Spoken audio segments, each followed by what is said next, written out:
Morning, everyone. How many of you like the ocean? Kind of scary, yeah, but it's a lot of fun as well. Now, have you guys ever been to the Oregon coast here? Anybody ever been there? There's a lot of nice beaches, right? There's also some places where it's more rocky and dangerous, and they put lighthouses, right? Who can tell me what a lighthouse is? They help signal boats.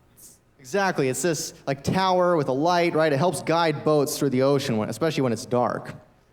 Now today I'm going to tell you a story about a lighthouse and a girl named Grace. Now I have a sister named Grace, but this is another Grace far away in a country called England. Grace lived on an island where there was a lighthouse, and her dad was the lighthouse keeper. And so Grace grew up learning to love the ocean. From a very young age, she wasn't scared of it, but her dad would take her out in the boat, and he would teach her how to row. And so she learned how to row the boat all by herself. And so Grace grew up there on this island in England with the lighthouse. But one night, there was a big storm that came up, and Grace couldn't sleep that night.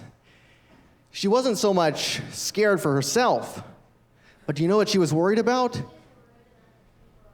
Yeah, she was worried, maybe there's a boat out there, and are the people going to be okay? It's such a big storm.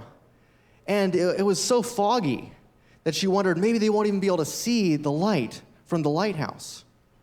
And so early in the morning, as soon as it was light, Grace got up, and she went outside, and she started looking out. And by this time, the storm was starting to clear, but it was still very windy, and there were big waves. And so Grace started looking through her telescope, and she saw out there on the rocks, and there was a boat that had wrecked. And she called her dad over, and he looked out as well, and they saw that there were people there who were hanging on to the wreckage from the boat. And they were there on the rocks, and as her dad looked through the telescope, he said, those poor people, they won't survive out there much longer. And Grace said, well, then let's take the boat and go out to save them. But her dad tried to explain that it would be too dangerous, that probably in a couple minutes the waves would tear their boat to pieces, and that they shouldn't even try to go out and save these people.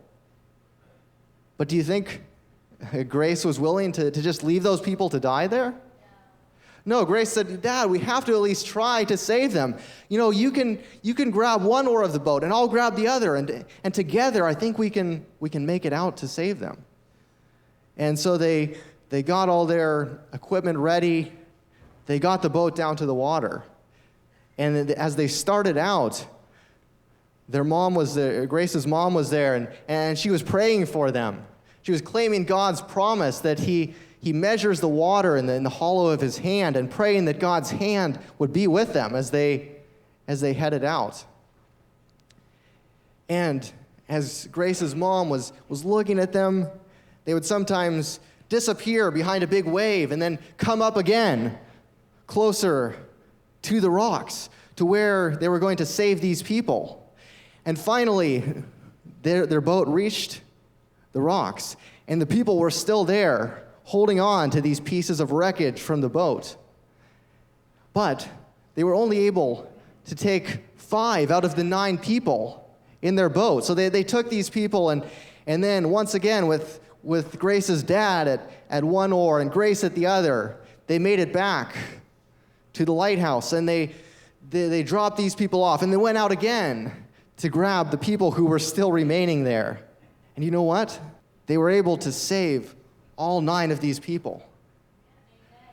Now, after this, people around the world started to hear about Grace's courage and about what she had done to save these 9 people. And people started writing letters to her from many different countries of the world. And then people even started to send her presents.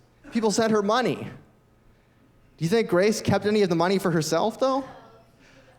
No, Grace wouldn't take any of the money because, you see, she hadn't done this for herself. She did it because she cared about these people who otherwise would have died out there in the ocean. You know, the word that we would use to describe Grace's actions is unselfish. Grace was unselfish. She wasn't thinking about herself, but she was wanting to do something for others. Now, you and I may not have to show that same kind of courage each and every day, but we can make the choice to be unselfish. We can do things for our parents, for our brothers, our sisters, for our teachers at school, for many different people that show that we care not about ourselves, but about them. And really, I think, oftentimes that requires a lot of courage in itself to do the right thing, to help others, and not just to think about ourselves. So keep that in mind, and you can go back to your seats.